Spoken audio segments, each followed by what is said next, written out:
perturber le trafic d'esclaves de Satan et permettre une migration massive et libre vers le royaume de Dieu. Le plus grand mouvement esclavagiste qui n'épargne personne se déroule aujourd'hui, en parallèle avec tout ce que les livres d'histoire relatent sur l'esclavage dans les sociétés. Il revêt trop de formes pour les énumérer toutes, mais il s'opère depuis toujours sur un seul axe, la désobéissance à Dieu, ce qui mène à la perdition. Le passage suivant met en évidence la chute à venir de Babylone, ce monde qui passe mais qui s'érige comme la tour de Babel, défiant Dieu dans son opposition, comme s'il ne devait jamais connaître de fin. Apocalypse 18, 11-13. Et les marchands de la terre pleurent et sont dans le deuil à cause d'elle, parce que personne n'achète plus leur cargaison d'or, d'argent, de pierres précieuses, de perles, de fin lin, de pourpre, de soie, d'écarlate, de toute espèce de bois de senteur, de toute espèce d'objet d'ivoire, de toute espèce d'objet en bois très précieux, en airain, en fer et en marbre, de cinnamome, d'aromates, de parfums, de myrrhe, d'encens, de vin, d'huile, de fine farine, de blé, de bœufs, de brebis, de chevaux, de chars, de corps et d'âmes d'hommes. Qui mène le trafic de corps et d'âmes d'hommes? Les marchands de la terre. Et de qui sont-ils les agents? Une personne incrédule ne croira rien de tout cela ni ne s'interrogera sur ce qu'elle estime irréel au départ. Quant à celle qui croira, puisque la source de l'information est jugée crédible, le syndrome de Stockholm se déclenchera souvent en elle, et ce sera comme si rien d'atroce ne lui avait été révélé. Pas d'indignation. Même pas de marronnage. Pas de « la liberté ou la mort ». Pas de révolution. Pas de vraie soif derrière la liberté qu'on croit avoir, elle est tenue pour acquise plutôt. Bon sang. Est-ce si problématique de croire Jésus qui a dit dans Matthieu 12, 30 que « celui qui n'est pas avec moi est contre moi, et celui qui n'assemble pas avec moi disperse ». Est-ce de la controverse politiquement incorrecte à éviter plus que tout en ce temps? Qu'en est-il si l'on n'est pas avec Jésus ni n'assemble avec lui? Tout d'abord, c'est quoi, être avec Jésus? On doit le savoir, non pas supposer ce que cela signifie. Faire partie d'une église et, aller à l'église, étonnamment, n'informe en rien sur ce sujet. Je le dis à propos de qui cela concerne. Que celles et ceux qui connaissent ces faits et savent qu'ils font exception se soustraient tranquillement du problème en discussion. Mais quand bien même le problème de ne pas être avec Jésus ne serait plus personnel pour quelques-uns par la grâce de Dieu, il est important de se dresser et de s'allier avec Jésus pour combattre vaillamment contre la puissance esclavagiste du diable. L'Évangile appelle à cela. La Bible révèle un conflit spirituel ample, profond et brutal. Et les vrais disciples de Jésus, voir Jean 8, 31-32, le voient bien. Mais la problématique ne sera pas à l'ordre du jour dans les églises qui sont apostates sans le savoir, et qui portent un nom issu d'une réflexion humaine quelconque. Le cas de l'église de Laodicée, voir Apocalypse 3, 14-22, est à la fois typique et représentatif des assemblées que Jésus a appelées à la repentance dans l'Apocalypse, voir Apocalypse 2.5, 2.16, 2.22, 3.3 et 3.19. Mais loin des scandales aux yeux des hommes, dans une atmosphère de fausse paix, comparez Jérémie 6, 14, l'apostasie ne sera pas soupçonnée comme la gangrène qu'elle est. Alors, Satan exploite tout laisser-aller des hommes auxquels manque l'amour de la vérité.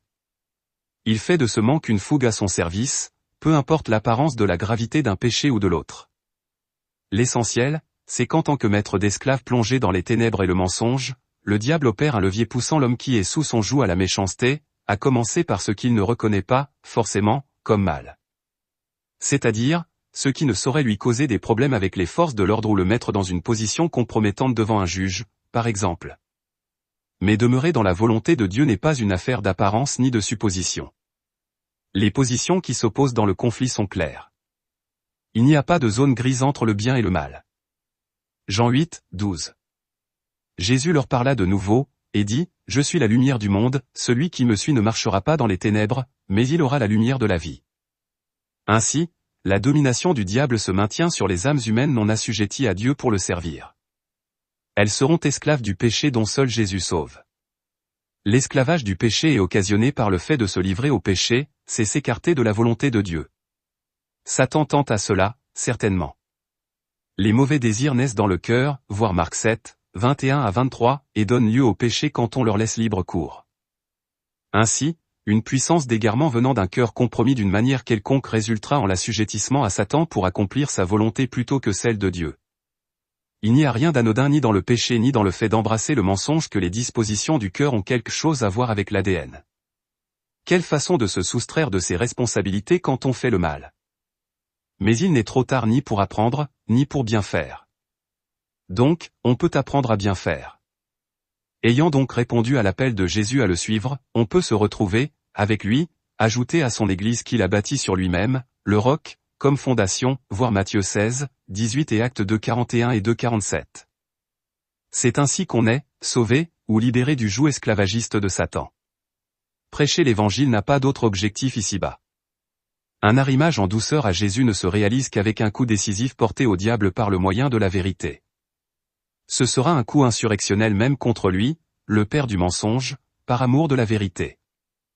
Avoir la foi en Jésus, c'est l'aimer et lui obéir en vue d'être en lui comme véhicule qui mène au Père, voir Hébreux 5, 9. Jean 14, 6. Jésus lui dit, « Je suis le chemin, la vérité, et la vie. Nul ne vient au Père que par moi. » Luc 9, 23. Puis il dit à tous, « Si quelqu'un veut venir après moi, qu'il renonce à lui-même, qu'il se charge chaque jour de sa croix, et qu'il me suive. » Jean 8, 31 à 36. Et il dit aux Juifs qui avaient cru en lui, « Si vous demeurez dans ma parole, vous êtes vraiment mes disciples, vous connaîtrez la vérité, et la vérité vous affranchira. » Ils lui répondirent, « Nous sommes la postérité d'Abraham, et nous ne fûmes jamais esclaves de personne, comment dis-tu, vous deviendrez libres ? » En vérité, je vous le dis, leur répliqua Jésus, quiconque se livre au péché est esclave du péché. Or, l'esclave ne demeure pas toujours dans la maison, le Fils y demeure toujours. Si donc le Fils vous affranchit, c'est être sauvé du péché, vous serez réellement libre. Ésaïe 55, 6, 7. Cherchez l'Éternel pendant qu'il se trouve, invoquez-le, tandis qu'il est prêt. Que le méchant abandonne sa voie, et l'homme d'iniquité ses pensées, qu'il retourne à l'Éternel, qui aura pitié de lui, à notre Dieu, qui ne se lasse pas de pardonner. 2 Timothée 2, 24 à 26. Or, il ne faut pas qu'un serviteur du Seigneur ait des querelles, il doit, au contraire, avoir de la condescendance pour tous, être propre à enseigner, doué de patience, il doit redresser avec douceur les adversaires, dans l'espérance que Dieu leur donnera la repentance pour arriver à la connaissance de la vérité, et que, revenus à leur bon sens, ils se dégageront des pièges du diable, qui s'est emparé d'eux pour les soumettre à sa volonté. 2 Chroniques 7, 14. Si mon peuple sur qui est invoqué mon nom s'humilie, prie, et cherche ma face, et s'il se détourne de ses mauvaises voies, je l'exaucerai des cieux, je lui pardonnerai son péché, et je guérirai son pays. Ésaïe 1, 18 à 20. Venez et plaidons. Dit l'Éternel. Si vos péchés sont comme le cramoisi, ils deviendront blancs comme la neige, s'ils sont rouges comme la pourpre, ils deviendront comme la laine. Si vous avez de la bonne volonté et si vous êtes docile, vous mangerez les meilleures productions du pays, mais si vous résistez et si vous êtes rebelles, vous serez dévorés par le glaive, car la bouche de l'Éternel a parlé. Jacques 1, 21-22. C'est pourquoi, rejetant toute souillure et tout excès de malice, recevez avec douceur la parole qui a été plantée en vous, et qui peut sauver vos âmes, c'est la repentance. Mettez en pratique la parole, c'est la foi qui implique l'obéissance. Et ne vous bornez pas à l'écouter, en vous trompant vous-même par de faux raisonnements. Acte 2, 37 à 39. Après avoir entendu ce discours, ils eurent le cœur vivement touché, et ils dirent à Pierre et aux autres apôtres, « Hommes frères, que ferons-nous » Pierre leur dit, « Repentez-vous, et que chacun de vous soit baptisé au nom de Jésus-Christ, pour le pardon de vos péchés, et vous recevrez le don du Saint-Esprit. Car la promesse est pour vous, pour vos enfants, et pour tous ceux qui sont au loin, en aussi grand nombre que le Seigneur notre Dieu les appellera. » Acte 26, 1 à 23. Agrippa dit à Paul, « Il t'est permis de parler pour ta défense. » Et Paul, ayant étendu la main, se justifia en ces termes. « Je m'estime heureux, roi Agrippa, d'avoir aujourd'hui à me justifier devant toi de toutes les choses dont je suis accusé par les Juifs, car tu connais parfaitement leurs coutumes et leurs discussions. Je te prie donc de m'écouter avec patience. Ma vie, dès les premiers temps de ma jeunesse, est connue de tous les Juifs, puisqu'elle s'est passée à Jérusalem, au milieu de ma nation. Ils savent depuis longtemps, s'ils veulent le déclarer, que j'ai vécu pharisien, selon la secte la plus rigide de notre religion. Et maintenant, je suis mis en jugement parce que j'espère l'accomplissement de la promesse que Dieu a faite à nos pères, et à laquelle aspirent nos 12 tribus, qui servent Dieu continuellement nuit et jour. C'est pour cette espérance, ô roi, que je suis accusé par des Juifs. Quoi ? Vous semble-t-il incroyable que Dieu ressuscite les morts ? Pour moi, j'avais cru devoir agir vigoureusement contre le nom de Jésus de Nazareth. C'est ce que j'ai fait à Jérusalem. J'ai jeté en prison plusieurs des saints, ayant reçu ce pouvoir des principaux sacrificateurs, et, quand on les mettait à mort, je joignais mon suffrage à celui des autres. Je les ai souvent châtiés dans toutes les synagogues, et je les forçais à blasphémer. Dans mes excès de fureur contre eux, je les persécutais même jusque dans les villes étrangères. C'est dans ce but que je me rendis à Damas, avec l'autorisation et la permission des principaux sacrificateurs. Vers le milieu du jour, ô roi, je vis en chemin resplendir autour de moi et de mes compagnons une lumière venant du ciel, et dont l'éclat surpassait celui du soleil. Nous tombâmes tous par terre, et j'entendis une voix qui me disait en langue hébraïque, « Saul, Saul, pourquoi me persécutes-tu ? Il te serait dur de regimber contre les aiguillons. » Je répondis, « Qui es-tu, Seigneur ? » Et le Seigneur dit, « Je suis Jésus que tu persécutes. Mais lève-toi, et tiens-toi sur tes pieds, car je te suis apparu pour t'établir ministre et témoin des choses que tu as vues et de celles pour lesquelles je t'apparaîtrai. Je t'ai choisi du milieu de ce peuple et du milieu des païens, vers qui je t'envoie. Afin que tu leur ouvres les yeux, pour qu'ils passent des ténèbres à la lumière et de la puissance de Satan à Dieu, pour qu'ils reçoivent, par la foi en moi, le pardon des péchés et l'héritage avec les sanctifiés. En conséquence, roi Agrippa, je n'ai point résisté à la vision céleste. À ceux de Damas d'abord, puis à Jérusalem, dans toute la Judée, et chez les païens, j'ai prêché la repentance et la conversion à Dieu, avec la pratique d'œuvres dignes de la repentance. Voilà pourquoi les Juifs se sont saisis de moi dans le temple, et ont tâché de me faire périr. Mais, grâce au secours de Dieu, j'ai subsisté jusqu'à ce jour, rendant témoignage devant les petits et les grands, sans m'écarter en rien de ce que les prophètes et Moïse ont déclaré devoir arriver. Savoir que le Christ souffrirait, et que, ressuscité le premier d'entre les morts, il annoncerait la lumière au peuple et aux nations. Astérisque, note à l'intention du lecteur. Les Juifs mentionnés dans le passage ne se rapportent pas aux habitants de l'État d'Israël fondé au Moyen-Orient en 1948. L'apôtre Paul était-il un Juif ? Acte 22, 3. Je suis Juif, né à Tars en Cilicie, mais j'ai été élevé à Jérusalem et formé au pied de Gamaliel dans la connaissance exacte de la loi héritée de nos ancêtres, j'étais plein de zèle pour Dieu, comme vous l'êtes tous aujourd'hui. Qui l'apôtre Paul qualifierait-il de Juif aujourd'hui ? Romains 2, 28-29. Le Juif, ce n'est pas celui qui en a l'apparence, et la circoncision, ce n'est pas celle qui est visible dans le corps. Mais le Juif, c'est celui qui l'est intérieurement, et la circoncision, c'est celle du cœur, accomplie par l'esprit et non par la loi écrite. La louange que reçoit ce Juif ne vient pas des hommes, mais de Dieu. Éphésiens 2, 11-22. C'est pourquoi, souvenez-vous qu'autrefois vous étiez identifiés comme non-juifs dans votre corps, appelés incirconcis par ceux qui se disent circoncis et qui le sont dans leur corps, par la main de l'homme. Souvenez-vous qu'à ce moment-là vous étiez sans Messie, exclus du droit de cité en Israël, étrangers aux alliances de la promesse, sans espérance et sans Dieu dans le monde. Mais maintenant, en Jésus-Christ, vous qui autrefois étiez loin, vous êtes devenus proches par le sang de Christ. En effet, il est notre paix, lui qui des deux groupes n'en a fait qu'un et qui a renversé le mur qui les séparait, la haine.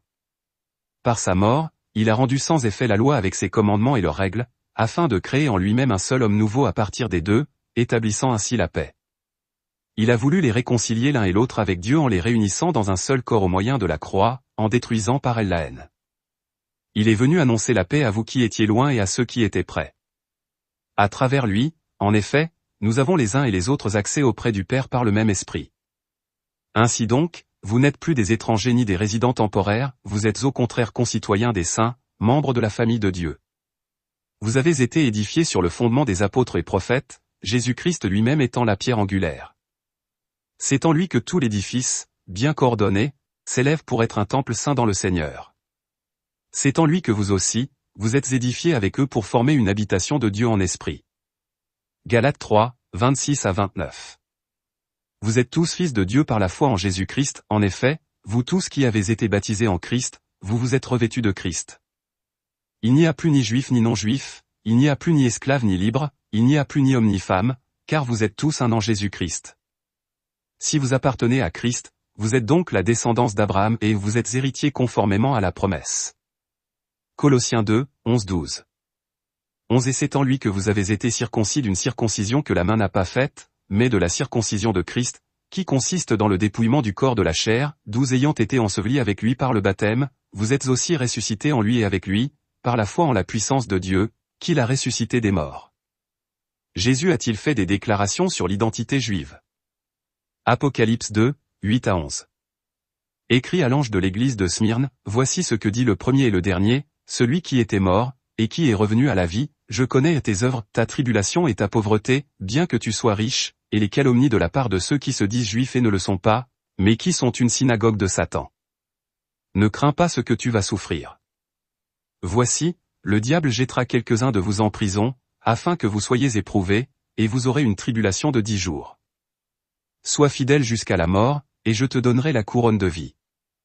Que celui qui a des oreilles entende ce que l'Esprit dit aux églises, celui qui vaincra n'aura pas à souffrir la seconde mort. Apocalypse 3, 7 à 13. Écrit à l'ange de l'église de Philadelphie, voici ce que dit le Saint, le véritable, celui qui a la clé de David, celui qui ouvre, et personne ne fermera, celui qui ferme, et personne n'ouvrira, je connais tes œuvres. Voici, parce que tu as peu de puissance, et que tu as gardé ma parole, et que tu n'as pas renié mon nom, j'ai mis devant toi une porte ouverte, que personne ne peut fermer. Voici, je te donne de ceux de la synagogue de Satan, qui se disent juifs et ne le sont pas, mais qui mentent, voici, je les ferai venir, se prosterner à tes pieds, et connaître que je t'ai aimé. Parce que tu as gardé la parole de la persévérance en moi, je te garderai aussi à l'heure de la tentation qui va venir sur le monde entier, pour éprouver les habitants de la terre. Je viens bientôt. Retiens ce que tu as, afin que personne ne prenne ta couronne.